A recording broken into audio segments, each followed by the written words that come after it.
श्री शिवाय नमस्तुभ्यम। दोस्तों, हर हर महादेव, जय भोलेनाथ। दोस्तों, आज की वीडियो में हम लोग जानेंगे अक्षय तृतीया। अक्षय तृतीया के दिन किए जाने वाले कुछ खास उपायों के बारे में, जो कि बहुत महत्वपूर्ण दिन है और बहुत इसे बोला जाता है बुझ मुहूर्त। हर चीज के लिए ये शुभ दिन होता है, बहुत फलदायी होता है।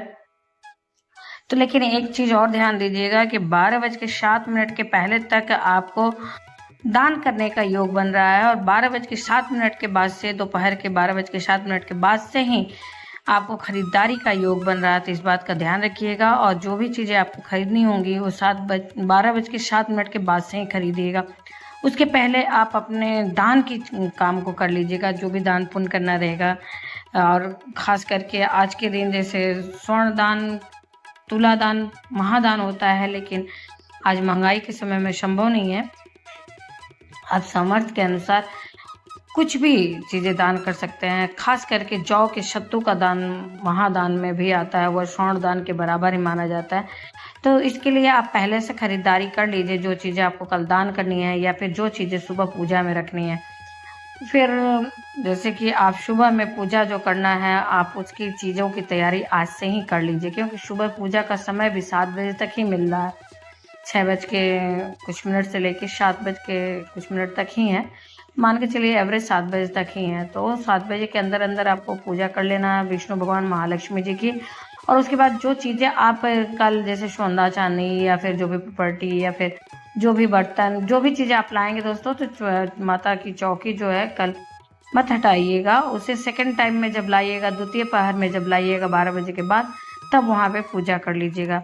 अब चलिए दोस्तों, हम लोग बात करते हैं खास उपाय के बारे में। तो इसके लिए एक छोटा सा उपाय करिएगा आप ज़रूर से। धन के प्राप्ति के लिए, धन लाभ के लिए आप एक कौड़ी लीजिएगा, एक पीली कौड़ी लीजिएगा दोस्तों। ये कहीं भी आपको मिल जाएगा, पूजा का सामान जहाँ मिलता है वहाँ मिल जाएगा। पहले से पता कर लीजिएगा आपके यहाँ कहाँ पे मिलता है। तो आज के दिन ये चीज़ें खरीद लीजिएगा। और 5 गांठ छोटी छोटी हल्दियों का लीजिएगा, और एक छोटा सा लाल कपड़ा लीजिएगा जिसमें इन चीज़ों को बांध सके। और कल के दिन में पूजा जब सुबह में आप कर लीजिए, माता लक्ष्मी की पूजा, विष्णु भगवान की पूजा और घर की पूजा जब सुबह में कर लेते हैं आप दोस्तों, 3 सामग्रियों को शुद्ध करिएगा। शुद्धिकरण गंगा जल के छिड़काव से करिएगा। और उसके बाद इन सामग्रियों को, जैसे कौड़ी और हल्दी, लाल कपड़े में बांध कर माता लक्ष्मी के पास कल के लिए छोड़ दीजिएगा। कल सारा दिन और सारी रात के लिए छोड़ दीजिएगा। लेकिन एक बात ध्यान रखिएगा दोस्तों, जब हम कोई चीज़ अगर बढ़ोतरी चाहते हैं तो लंबी बत्ती का दीपक जलाना चाहिए। देसी गाय के घी का, शुद्ध गाय के घी का जो दीपक जलाएंगे वो लंबी बत्ती का जलाएंगे। यदि आप कल के दिन में ऐसा करते हैं तो दोस्तों, ये आपको पूरे वर्ष 2024 का जो पूरा साल है, आपको सभी भी पैसे की कमी नहीं होगी। इसके लिए जब आप कल सारा दिन और सारी रात छोड़ देंगे, तो दूसरे दिन फिर स्नान वगैरह करके नहा धो के जब आइए, पूजा वगैरह कर लीजिए, तो उन सामग्रियों वाली पोटली को उठाकर, कौड़ी और हल्दी वाली पोटली को उठाकर, जहाँ पे आप पैसे रुपए रखते हैं, अपने जेवरात रखते हैं, वहाँ पे रख दीजिएगा दोस्तों। और साल भर के लिए छोड़ दीजिएगा। और प्रतिदिन जैसे आप पूजा करते हैं तो वहाँ पे भी धूप दीप दिखा लीजिए, क्योंकि ये साक्षात माता लक्ष्मी का स्वरूप होता है। चलिए दोस्तों, चलते हैं अगले उपाय की तरफ। दोस्तों, दूसरा उपाय वे लोगों के लिए है जिनके घर में कोई ना कोई बीमार रहता है, कोई ना कोई परेशानी रहती है तो स्वास्थ्य से संबंधित। तो खुद के लिए कर सकते हैं, या घर के किसी भी सदस्य के लिए अगर दिक्कत है बीमारी संबंधित, किसी भी प्रकार की बीमारी संबंधित, तो उसके लिए ये उपाय है। बहुत ही खास और बहुत ही अचूक कारगर उपाय है दोस्तों। बहुत ही छोटा उपाय है। तो इसके लिए फिर से लेनी है 5 हल्दी की गांठें दोस्तों। 5 हल्दी की गांठ लेना है, और उसके बाद आप इन गांठों को लेके जाएंगे बेल वृक्ष के नीचे। साथ में लाल चंदन का पेस्ट भी लेके जाइएगा, गाढ़ा लाल चंदन का पेस्ट लेके जाइएगा। और उस चंदन के पेस्ट से बेल वृक्ष के नीचे आप बनाइएगा स्वस्तिक, 5 स्वस्तिक बनाइएगा। और एक देसी गाय के घी का दीपक भी ले जाइएगा। गाय के घी का दीपक भी आपको ले जाना है वहाँ पे, लंबी बत्ती का। तो सर्वप्रथम आप वहाँ पे स्वस्तिक बनाइएगा। गंगा पानी जो भी ले जाएंगे थोड़ा सा बेल वृक्ष के नीचे, शुद्धिकरण जल छिड़काव करके कर दीजिएगा, जल वगैरह अर्पित कर दीजिएगा। फिर उसके बाद आप स्वस्तिक बनाइएगा। स्वस्तिक के ऊपर आप उन 5 गांठों को रख दीजिएगा, 5 स्वस्तिक के ऊपर। फिर दीपक जलाकर माता पार्वती का ध्यान करते हुए पूजा करिएगा, और कहिएगा, माँ इस हल्दी की जो गांठ है उसे औषधि बना दीजिए, जिसके भी स्वास्थ्य के निमित्त ध्यान करते हुए, और कहिएगा कि माता इसको आप अक्षय तृतीया के दिन में मैं इस उपाय को कर रही हूँ या कर रहा हूँ औषधि के निमित्त, और इस हल्दी को आप माता औषधि बना दीजिए।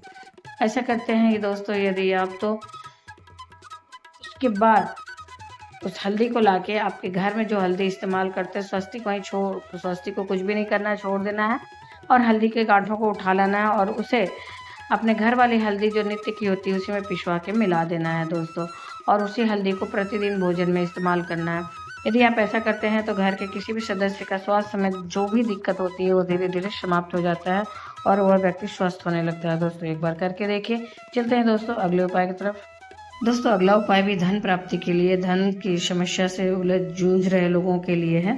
तो इसके लिए 7 बेलपत्र लेना है और 7 बेलपत्र पे आप लाल चंदन से श्री लिखिएगा, सिर्फ श्री, इस पे बिंदी वगैरह नहीं लगी रहेगी। और पहली पत्ती जो बड़ी वाली अलग से एक होती है उसके ऊपर श्री लिखिएगा। श्री लिखने के बाद दोस्तों 7 पे लिख लीजिएगा और मंदिर जाइएगा। मंदिर जाकर भोले शंकर का पूजा अर्चना करने के बाद उन सारे पत्तियों को, जो 7 पत्तियां हैं, बारी बारी से शिवलिंग के ऊपर या माता रानी का जो हस्त कमल है वहां पे समर्पित करिएगा।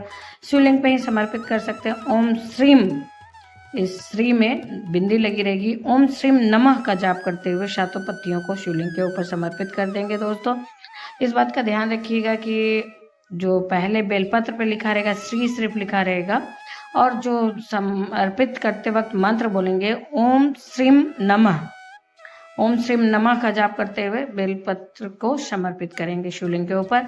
या फिर आपके घर के आसपास जो भी देवी माता का मंदिर है वहां पे आप इस मंत्र का जाप करते हुए समर्पित कर दीजिए। यदि ऐसा आप करते हैं तो आपके घर में धन संबंधित जो भी समस्या चल रही होती है वो धीरे धीरे समाप्त होने लगती है। चलते हैं दोस्तों अगले उपाय की तरफ। दोस्तों बेलपत्र समर्पित करने के बाद उस बेलपत्र में से एक बेलपत्र भगवान से प्रार्थना करके ले आएंगे। भगवान से प्रार्थना करिएगा कि आपके घर में जो भी समस्या है धन संबंधित, भगवान से विनती करिएगा कि भगवान हमारे घर में समस्या है पैसे संबंधित तो उसे दूर करिए, और माता रिद्धि सिद्धि के स्वरूप में मेरे घर में सदा सदा के लिए निवास करिए। ऐसा प्रार्थना करते हुए उस बेलपत्र में से एक बेलपत्र लाके अपने घर में पैसे जहाँ रखते हैं दोस्तों, आप तिजोरी में या फिर जहाँ भी पैसे रखते हैं वहाँ पे ले जाके रख दीजिएगा। ऐसा करने से आपकी समस्या का समाधान आपको मिलने लगेगा। दोस्तों चलते हैं अगले उपाय की तरफ। दोस्तों अगला उपाय भी धन संबंधित है। किसी भी प्रकार से आपके घर में आमदनी कम है और खर्चे ज़्यादा हैं, या फिर आपने कर्ज ले रखा है जो भर नहीं पा रहे हैं और दिन प्रतिदिन बढ़ते ही जा रहा है, तो इन समस्याओं से निकलने के लिए इस छोटे से उपाय को आप कर सकते हैं। दोस्तों इसके लिए लेना होगा 1 लोटा शुद्ध जल और गंगा जल मिश्रित जल लेना होगा दोस्तों। फिर उसके बाद एक कमलगट्टा और एक बेलपत्र। कमलगट्टे को दोस्तों हम लोग जल में डाल लेंगे और घर से अपने जल को लेके जाएंगे शिवालय, और बेलपत्र साथ में लिए रहेंगे। सर्वप्रथम बेलपत्र को शंकर जी के ऊपर समर्पित करेंगे और उसके बाद कमलगट्टा मिश्रित जल को कुंदकेश्वर महादेव के नाम से समर्पित कर देंगे। दोस्तों कुंदकेश्वर महादेव का नाम बीमारी में भी लिया जाता है और धन संबंधी समस्या में भी लिया जाता है, कर्ज की समस्या में भी लिया जाता है। दोस्तों तो इनका नाम लेते हुए जल को समर्पित करेंगे और जल समर्पित धीरे धीरे करेंगे। उसके बाद सामने कुछ रोप लेंगे, कुछ लगा लेंगे जहाँ से जल हरी से माता सुख सुंदरी से होते हुए जल नीचे गिरता है, उस जगह पे कुछ किसी पात्र में जल को ले लेंगे जो जल नीचे आता है शिवलिंग से, और उस जल का पूरे घर में अपने छिड़काव करेंगे और भगवान से विनती करेंगे, प्रार्थना करेंगे कि आपके घर की समस्या जो है धन संबंधित समाप्त करें। दोस्तों ये तो रहे पूज्य गुरुदेव के कुछ उपाय जो कि उनकी कथा से सुनकर समझकर हमने आपको बताने की कोशिश की। उम्मीद करते हैं ये जानकारी आपको अच्छी और उपयोगी लगी होंगी। अगर उपयोगी लगी तो एक छोटा सा लाइक अवश्य ही करिए। आप पहली बार मेरे चैनल पर आए हैं तो मेरे चैनल को सब्सक्राइब करिए, बेल नोटिफिकेशन अवश्य ही दबाइए जिससे आने वाले वीडियो आपको समय से प्राप्त हो सके। दोस्तों फिर मिलते हैं एक नए वीडियो में नए उपाय और नई जानकारी के साथ। तब तक के लिए हर हर महादेव, जय भोलेनाथ। दोस्तों धन्यवाद दोस्तों।